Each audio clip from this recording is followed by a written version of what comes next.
તો આજે ગરવા ગિરનારની સાનિધ્યની અંદર આપણે સતત સનાતન સંસ્કૃતિનું શિવ સ્વરૂપ અને આ મહાશિવરાત્રિના 5 દિવસના મેળાની અંદર શું અલૌકિક થવાનું છે, શું વિશેષતા અને સંસ્કૃતિ શું, આ તમામ વિષયો પર આપણે સનાતન ધર્મના સાધુ સંતો, એ કલાકારો, એ રાજકીય પક્ષના એ નેતાઓ તમામની સાથે આપણે સંવાદ કરવો છે. હવે સંવાદ કરવા માટે ગુજરાત ભાજપના સૌરાષ્ટ્ર ઝોનના મહામંત્રી અનિરુદ્ધભાઈ દવે આપણી સાથે છે. અનિરુદ્ધભાઈ, સ્વાગત છે પહેલા તો ન્યૂઝ રૂમમાં આપનું. અનિરુદ્ધભાઈ, મહાશિવરાત્રિનો મેળો સનાતન સંસ્કૃતિ અને એ સનાતન સંસ્કૃતિની આપણી આ ધરોહર છે. 5 દિવસ સરકારે પણ મિની કુંભ એ જાહેર કરી દીધો છે. શું કહેશો, આ એ ગિરનારના સાનિધ્યમાં આપ આવ્યા છો? સૌપ્રથમ તો ગરવા ગિરનારના ભવનાથના ચરણોમાં આપણે જ્યારે એકત્રિત થયા છીએ, ન્યૂઝ ફર્સ્ટ જ્યારે કાર્યક્રમ કરી રહી છે, તો અહીં ઉપસ્થિત સૌ અને દર્શક મિત્રોને હું વિનંતી કરીશ કે મહાશિવરાત્રિ પર્વનું જ્યારે પ્રારંભ થયો છે, સંતો, મહંતો અને સૌ ભગવંતોએ આજે સવારે ભવનાથની ધ્વજારોહણ કરી, ધર્મધ્વજાનું અવરોહણ કરી અને જે આ સનાતની મેળાના પરંપરાનો પ્રારંભ કર્યો છે, ત્યારે જય ઘોષથી આપણે સૌ કોઈ એમનો પ્રારંભ કરીએ. બોલો ગિરિનારી મહારાજ કી જય, ભવનાથ મહાદેવ કી જય. સૌપ્રથમ તો જે શિવ છે, શિવનો અર્થ થાય છે કલ્યાણ, અને શિવનું સ્વરૂપ સૌને કલ્યાણકારી સ્વરૂપે રહેલું છે.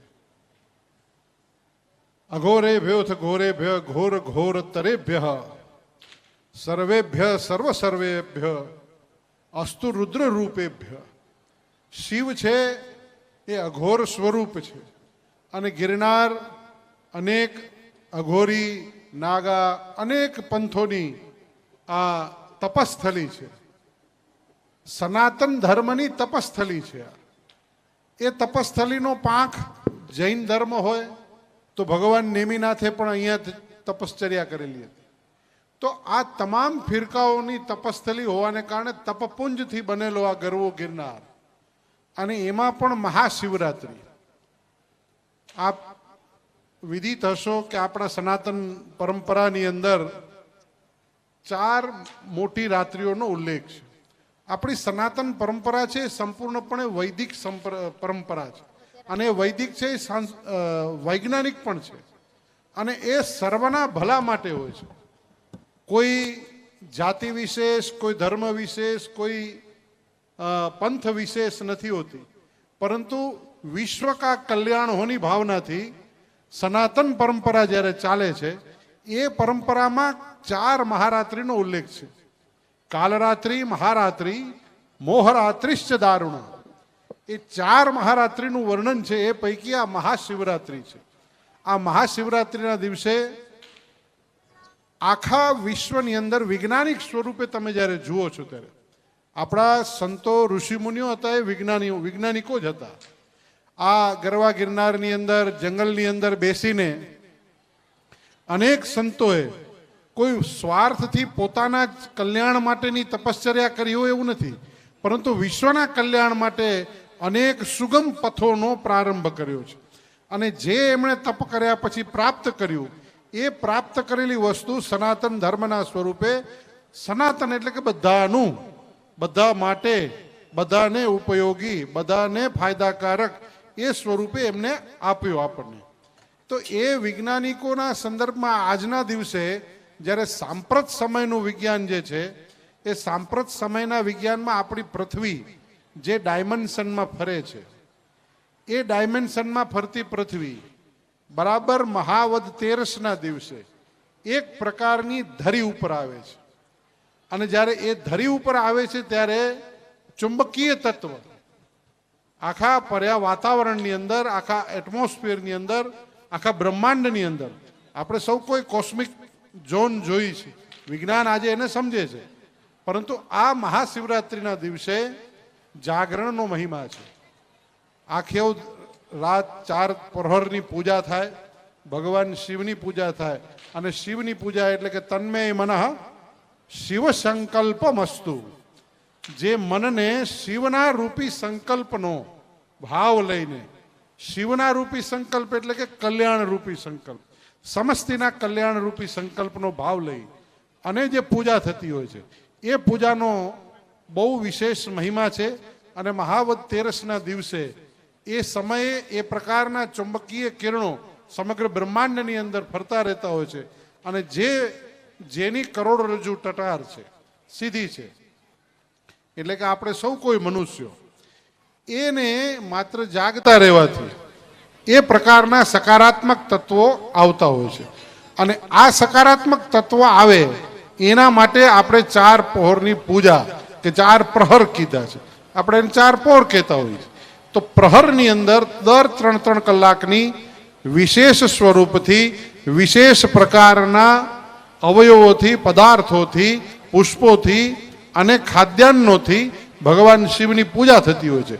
એ તો થતું જ હતું, પરંતુ આની અંદર સમુદાયની અંદર હજારો વર્ષથી આ શિવરાત્રિનો મેળો ચાલે છે. અને જ્યારે હજારો વર્ષોથી શિવરાત્રિનો મેળો ચાલે છે, પરંતુ એની અંદર યુગાનુકૂળ પરિવર્તન કરીને સાંપ્રત સમયમાં દેશના વડાપ્રધાન માન્ય નરેન્દ્રભાઈ મોદી સાહેબ અને ગુજરાતના મુખ્યમંત્રી આદરણીય ભૂપેન્દ્રભાઈ પટેલ સાહેબની ડબલ એન્જિનની સરકારે સનાતન ધર્મના વ્યાપક વિષયોને લોક ઉજાગર કરવા માટે થઈ અને નવી પેઢીને અનુરૂપ અને સુંદર મજાનું, તમે જોયું છે કે આજે જ્યારે ડમરૂ યાત્રાનો પણ પ્રારંભ થઈ રહ્યો છે, આખું જુનાગઢ સુંદર મજાની લાઇટિંગથી શણગારાઈ ગયું છે, કેસરિયા રંગથી ચારેય બાજુ રંગાઈ ગયેલું છે. એટલે કે આ બલિદાનનો રંગ છે.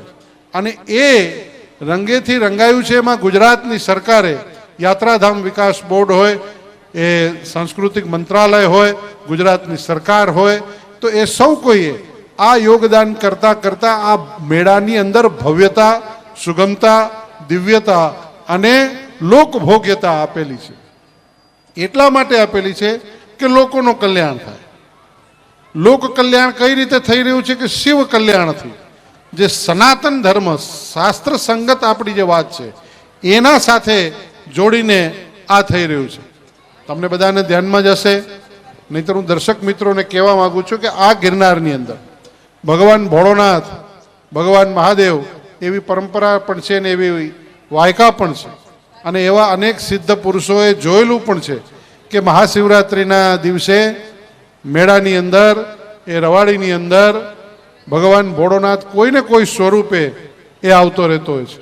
અને મૃગીકુંડની અંદર સૌ કોઈ સંતો જ્યારે સ્નાન કરવા જાય છે ત્યારે એ સ્નાન કરવા પણ જાય છે અને ત્યાંથી પછી એ અદૃશ્ય થઈ જાય છે. કોઈને એમ લાગે કે આ બધી વાતો છે, કારણ કે વિચાર કરવાવાળા વિચાર કરતા હોય, પરંતુ સનાતન ધર્મ એ સત્ય ઉપર ચાલનારો ધર્મ છે.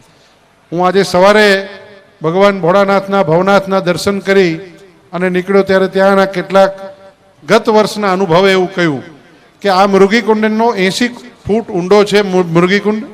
અને એ મૃગીકુંડમાં ગત વર્ષે એક બહુ મોટો વિશાળ સર્પ સ્નાન કરતો હતો અને પછી ક્યાં ગયો એ કોઈને ખબર નથી.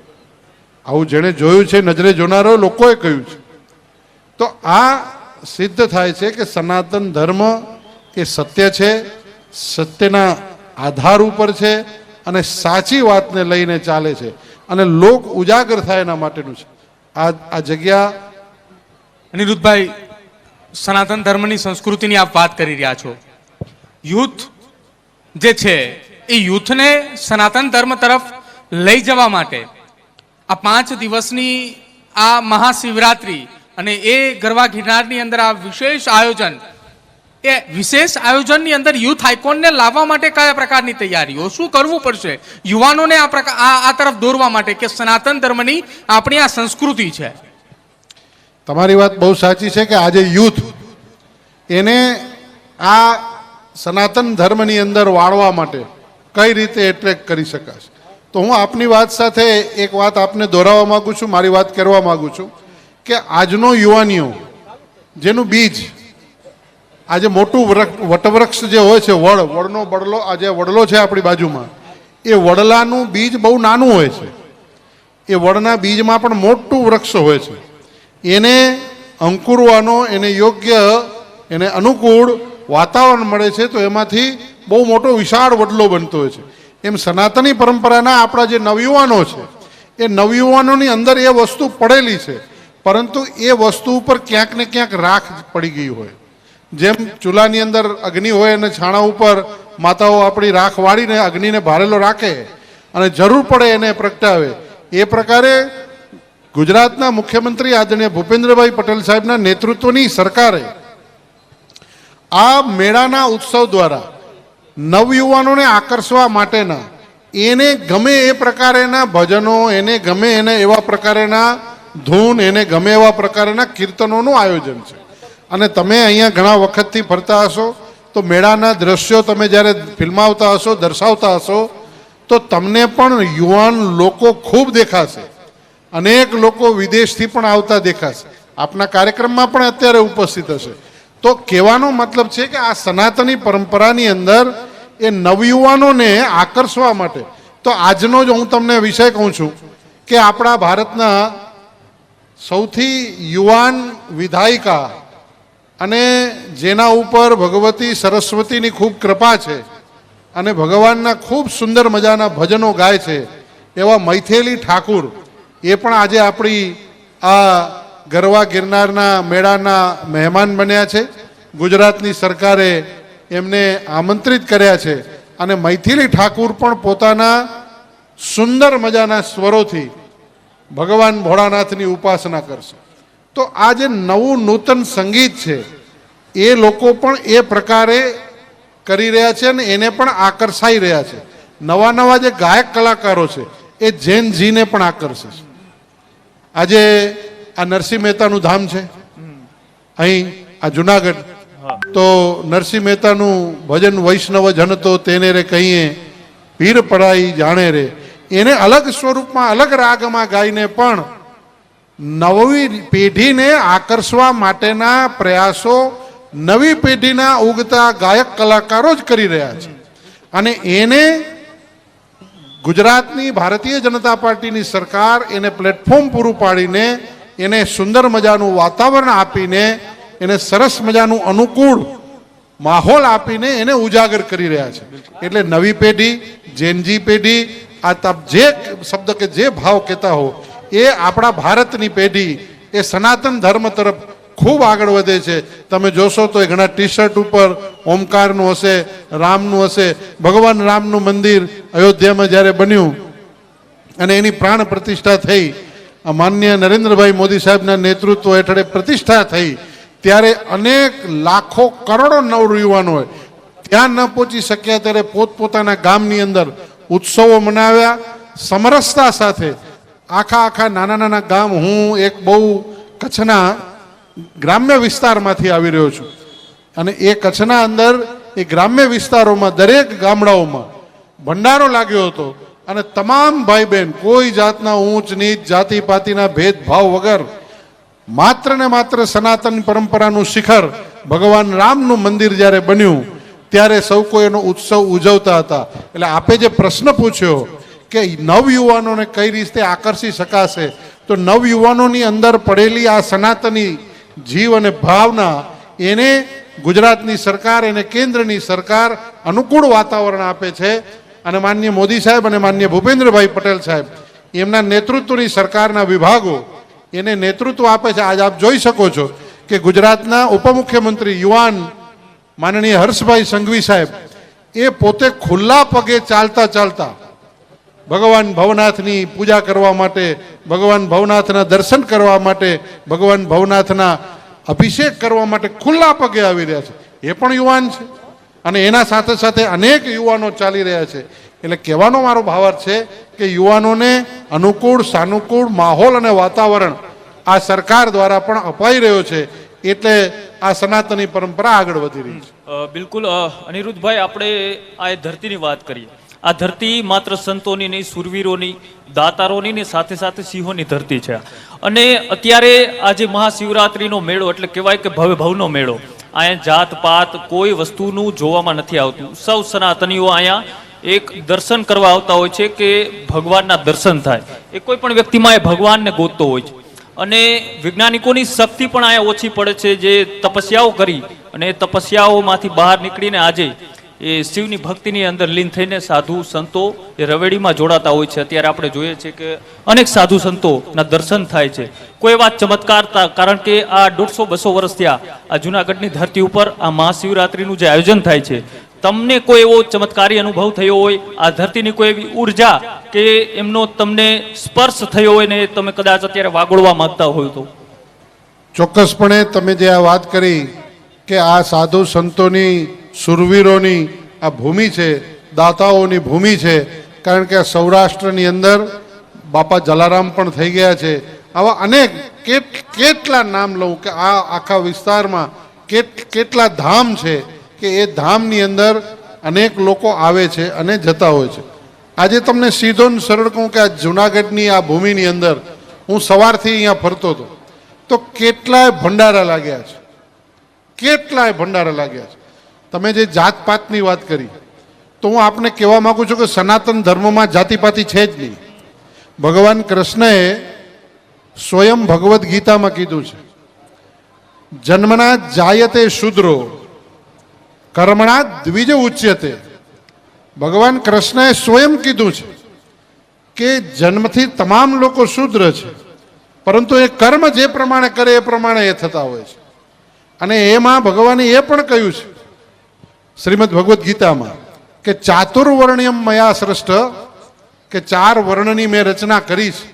એવું ભગવાન કૃષ્ણએ ભગવદ્ ગીતામાં કીધું છે. કારણ કે દ્વારિકાધીશ પણ અહીંયા જ બિરાજતા હતા. તો ભગવાન કૃષ્ણે કીધું કે ચાતુર્વર્ણ્યમ મયા સૃષ્ટ, અને પાછળ તરત કીધું છે ગુણ કર્મ વિભાગ છે. કોઈ જાતિપાતિથી નહીં, એના ગુણ અને કર્મથી મેં એના ભાગ કર્યા છે. એટલે આ ભગવાન ભોળોનાથ તો જે છે ને એ તો અલગારી છે બાવો. એને ભગવાનને પાણીનું એક કળશિયો અને એના ઉપર એક ફૂલ ધતુરાનું મૂકો એટલે મારો ભોળોનાથ રાજી થઈ જાય. અને રાજી કેવો થાય કે ચપટી ભભૂત મેં હે ખજાના કુબેર કા. એક ખજાનો કુબેરનો લઈને ભભૂતિ એની માત્રમાં લઈને બેઠો છે. એના દરબાર ખુલ્લા છે, સૌ કોઈ આવે છે અને એ સૌ કોઈ જતા હોય છે. તો આ ગિરનારની ભૂમિમાં હું 12મું ધોરણ ભણીને દર્શન કરવા આવ્યો હતો અને મને ભવનાથની દાદાની દર્શન કરી લગભગ આ હું 1985ની વાત કરું છું. દાદાના દર્શન કરીને ઉપર ચડવાનો, ગિરનાર ચડવાનો, પગથિયા ચડવાનો પ્રયાસ કરવાનો મેં કીધું કરીએ. અને સવારે 5 વાગે પગથિયા ચડવાનો પ્રયાસ કર્યો. અંબાજી પહોંચી ગયો. પછી એમ થયું કે હવે દત્ત ગિરનારી પણ નજીક છે. પણ આગળ ગયો ત્યાં લાગ્યું કે હજુ તો બહુ દૂર છે. ઉપરથી શિખર નજીક દેખાતું હતું, પણ ભગવાનનું, દાદાનું સ્મરણ કરીને હાલવા માંડ્યા. જે એટલા પગ દુખતા હતા એ પગ દુખતા બંધ થયા. દર્શન દત્ત ગિરનારીના કરી અને બપોરે 11 વાગે પાછો નીચે. તો જે ભાવથી તમે જાઓ છો તો એ ભાવ પૂરો કરવા માટે ભોળોનાથ, આ ગિરનારી દત્ત અને ભગવતી જગદંબામાં અંબા એ આપણે સાક્ષાત બેઠી છે. આ તકલીફને દૂર કરવાના સંદર્ભમાં માનનીય પ્રધાનમંત્રી શ્રી નરેન્દ્રભાઈ મોદી સાહેબના વરદ હસ્તે અહીંયા રોપવેનું પણ ભૂમિપૂજન થયું હતું. અને એ રોપવે પણ આજે ચાલી રહ્યો છે કે અનેક જેને શારીરિક અશક્ત હોય, વડીલ હોય, તો એવા લોકો પણ છેક ઉપર જઈને દર્શન કરી શકતા હોય છે. અને કેટલાય સંતો, મેં એવું સાંભળ્યું છે કે કેટલાય સંતો છે એ અંદર બેઠા છે ગુફાઓમાં, ગિરિકંદરાઓમાં, અને પોતે સમસ્તીના કલ્યાણ માટે પ્રાર્થના કરતા રહેતા હોય છે. પોતાનું એકલાનું કલ્યાણ નથી કરતા, એ વિશ્વ કા કલ્યાણ હોની ભાવનાથી એ કાર્ય કરતા હોય છે. ત્યારે એ તપનું, જપનું પ્રભાવ આજે આપણા ભારત ઉપર પણ પડી રહ્યો છે. અને એક યશસ્વી પ્રધાનમંત્રી મળ્યા છે. અને એ યશસ્વી પ્રધાનમંત્રી અનેક સનાતનીઓના આશીર્વાદને કારણે, અનેક સંતો મહંતોના, અનેક પ્રકારના આવા પવિત્ર યાત્રાધામોના કૃપાપાત્ર બનીને ભારતને 11મી અર્થવ્યવસ્થા હતી એનામાંથી 4થી અર્થવ્યવસ્થા તરફ પહોંચાડી દીધું છે. અને આવનારા દિવસોમાં એ જ સમૃદ્ધ ભારત બનશે. હમણાં જ આપણે થોડા દિવસો પહેલા સોમનાથ સ્વાભિમાન પર્વનો પણ અહીંયા અનુભવ કર્યો કે દાદા સોમનાથના આંગણે પણ આ જ પ્રકારે ડમરૂ યાત્રા, રવેડી યાત્રા, સાધુ સંતોની યાત્રા અને એ નીકળી તેને સનાતન પર્વનો ઉત્તમમાં ઉત્તમ સુંદર મજાનું એક દ્રશ્ય ગુજરાતની સરકારે પ્રધાનમંત્રી શ્રી મોદી સાહેબના નેતૃત્વમાં ઊભું કર્યું હતું. અને એની અંદર કોઈ જાતના જાતપાત, ઊંચ નીચ, જાતિપાતિ જોયા વગર સૌને સાથે જોડીને આ એક ચમત્કારક છે. લાખો લોકો આવે.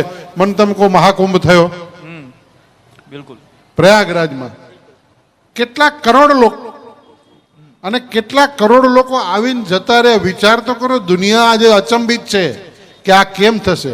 અહીંયા 15મી તારીખે મહાશિવરાત્રિના આપ જોશો અને અનેક વખત જોયું છે કે લાખો લોકો આવે છે અને કોઈ અઘટિતના ઘટતી નથી. તો આ હજરા હજુર એ પરચો નહીં તો બીજો શું છે? બિલકુલ આ ભવનાથનો, દાદા ગિરનારી દત્તનો એ પરચો નહીં તો બીજો શું છે? એટલે આ લાગણી હું આપણા તરફથી, આપના માધ્યમથી કરું છું. બિલકુલ અનિરુદ્ધભાઈ, તમે વાત કરી કે જે રીતના એ કુંભ મેળાનું આયોજન થયું, અમુક દેશોની વસ્તી નથી તેનાથી વધારે લોકોએ ત્યાં દર્શન કરવા માટે પહોંચ્યા હતા. તમે કીધું કે હું 12મા ધોરણમાં સૌથી પહેલા દર્શન કરવા આવ્યો હતો. આ 40 વર્ષની અંદર કયા એવા બદલાવો આવ્યા, કયા એવા ઇન્ફ્રાસ્ટ્રક્ચર બન્યા, એનાથી લોકોને અહીંયા પહોંચવું સરળ બન્યું? અને સાથે સાથે જે સાધુ સંતો, અલગ અલગ અખાડા હોય, અલગ અલગ મંદિરો હોય, કેવા પ્રકારની સુવિધાઓમાં બદલાવ જોવા મળી રહ્યો છે આજે અને આજથી 40 વર્ષ પહેલા જે આ શિવરાત્રીનો મેળો થતો તેમાં? 40 વર્ષ પહેલા આવ્યો ત્યારે ધર્મશાળાઓની અંદરનો ઉતારો હતો, સામાન્ય ગેસ્ટ હાઉસ હતા અને સંતોના અખાડાઓ તો હતા જ. સંતોના ધર્મશાળાઓ, સંતોની પોતાનો અખાડો પણ હતો અને ધર્મશાળાઓની વ્યવસ્થા પણ હતી. પરંતુ સાંપ્રત યુગાનુકૂળ પરિવર્તન, મેં જે તમને કહ્યું કે નવી પેઢી, તમે જે પૂછ્યું નવી પેઢી, તો નવી પેઢી આવે છે તો એને આ સમયનું, હાલના કાળના અંદર રહેવા માટેની જ્યારે વ્યવસ્થા જોઈએ, યાતાયાતની વ્યવસ્થા જોઈએ, તો તમે જુઓ તો આજે 4 લેન 6 લેનના કાર્યો ચાલી રહ્યા છે. પહેલાં એટલા રસ્તા નહોતા એટલે યાતાયાત સુગમ થઈ ગઈ, એ પહેલો બદલાવ છે. જુનાગઢની અંદર આવો તો આખું જુનાગઢ શણગારેલું છે, આ બીજો બદલાવ છે. જુનાગઢની અંદરના ઇન્ફ્રાસ્ટ્રક્ચર એ ખૂબ મોટા પ્રમાણમાં સુધરી ગયા છે, એ ત્રીજો બદલાવ છે. આજે મેળા સમિતિએ અને વહીવટી તંત્રએ ત્યાં આપણા ગેટ પાસેથી આવવા જવાના વાહનોને બંધ કરી દે, નિયંત્રિત કરી દીધા છે કે જે લોકો અહીંયા રહે છે, કે જે સાધુ સંતોનું અખાડો છે, એમના પૂરતી મર્યાદિત વાહનો કે વ્યવસ્થાના પોલીસ તંત્ર કે એના વાહનો સિવાય અન્ય કોઈ વાહનો નથી. એ બતાવી રહ્યું છે કે આ બદલાવ છે. ગુજરાત સરકારના ઉપમુખ્યમંત્રી પણ પોતે પગે ચાલીને આવે છે, એ વાહનમાં નથી આવ્યા. તો આ બદલાવ છે. આ સનાતની પરંપરા છે કે સૌના સાથે જેવા રહીને. અને તમે જુઓ તો મેળાની અંદર ખૂબ સરસ મજાની રીતે ભાવથી લોકો હરીફરી રહ્યા છે. આ ઇન્ફ્રાસ્ટ્રક્ચરનો બદલાવ છે, આ લાઇટના તામઝામ એ બદલાવ છે. એ 40 વર્ષ પહેલાં તમે નહોતા, આ માધ્યમ નહોતું અને આજે અહીંયા છો, એ પણ એક બદલાવ છે. એને એ બદલાવ આ આપણે આજે દુનિયાભરની અંદર તમારું પ્રસારણ લાઈવ જોતું હશે તો એ એક બદલાવ છે. અને એ લાઈવ બતાવી શકાય એવા પ્રકારના ઇન્ફ્રાસ્ટ્રક્ચર દેશના પ્રધાનમંત્રી મોદી સાહેબ અને માનનીય ભૂપેન્દ્રભાઈ પટેલ સાહેબની સરકારે એવા ઇન્ફ્રાસ્ટ્રક્ચર બનાવ્યા છે, એવા સેટેલાઇટો છોડ્યા છે કે તમે અહીંથી લાઈવ દુનિયાને બતાવી શકો. એ બતાવી શકો છો આજે ને હમણાં ને હમણાં. એ બદલાવ છે. અનિરુદ્ધભાઈ, તમારા મતે સનાતન એટલે શું? કેમ કે આપણે જે ભૂમિ પર બેઠા છીએ એ ભૂમિ, એ સંતોની ભૂમિ તો કહી જ રહ્યા છીએ આપણે, અને આ જ ભૂમિથી સનાતનની કોઈ વાત કેવી હોય કે સનાતન એટલે આ એ વાત? સનાતન એટલે આપણે સૌ કોઈ એક છીએ. સનાતન એટલે સૌનું ભલું છે, કોઈ ઊંચ નીચ, જાતિ પાતિ, ભેદ ભાવ વગર સબકા સાથ સબકા વિકાસનો જે મંત્ર છે એ સનાતનના બીજ મંત્રનો મંત્ર છે. જે સબકા સાથ સબકા વિકાસમાં બધા આવી જાય છે, સબકા વિશ્વાસ સબકા પ્રયાસમાં બધા આવી જાય છે.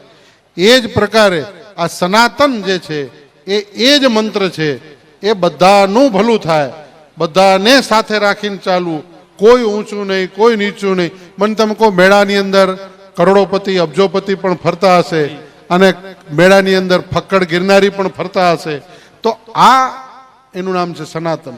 ભવનાથના મંદિરની અંદર દર્શન કરવા જશે ત્યારે ફક્કડ ગિરનારી એ દર્શનની લાઈનમાં હશે અને અબજોપતિ એ લાઈનમાં હશે. આનું નામ છે સનાતન. સનાતન એટલે કે સૌ સરખું રહી એક સાથે સમાન રહેતા, એનું નામ સનાતન છે. અને એક વિવેકપૂર્ણ રીતે સૌને સાથે રાખીને સૌનું સન્માન છે, કોઈનો ભેદ નથી. તમારું સન્માન છે, મારું સન્માન છે, પરસ્પર સન્માન છે, એનું નામ સનાતન છે. બિલકુલ આભાર અનિરુદ્ધભાઈ અમારી સાથે સંવાદ કરવા બદલ. અને ગિરનારના સાનિધ્યની અંદર આ એક અનોખો સંવાદનું અત્યાર સુધી રાજકીય પક્ષના નેતાઓ સાથે રાજકીય ચર્ચાઓ કરતા હતા, પણ ગિરનારના સાનિધ્યમાં છીએ અને મહાશિવરાત્રિનો પર્વ છે એટલે એક સનાતન ધર્મનો એક સંવાદ કરવો હતો અને સંવાદ આપની સાથે થયો. ખૂબ ખૂબ આભાર અમારા સાથે સંવાદમાં જોડવા બદલ. ધન્યવાદ ભાઈ, ખૂબ ખૂબ આભાર આપો.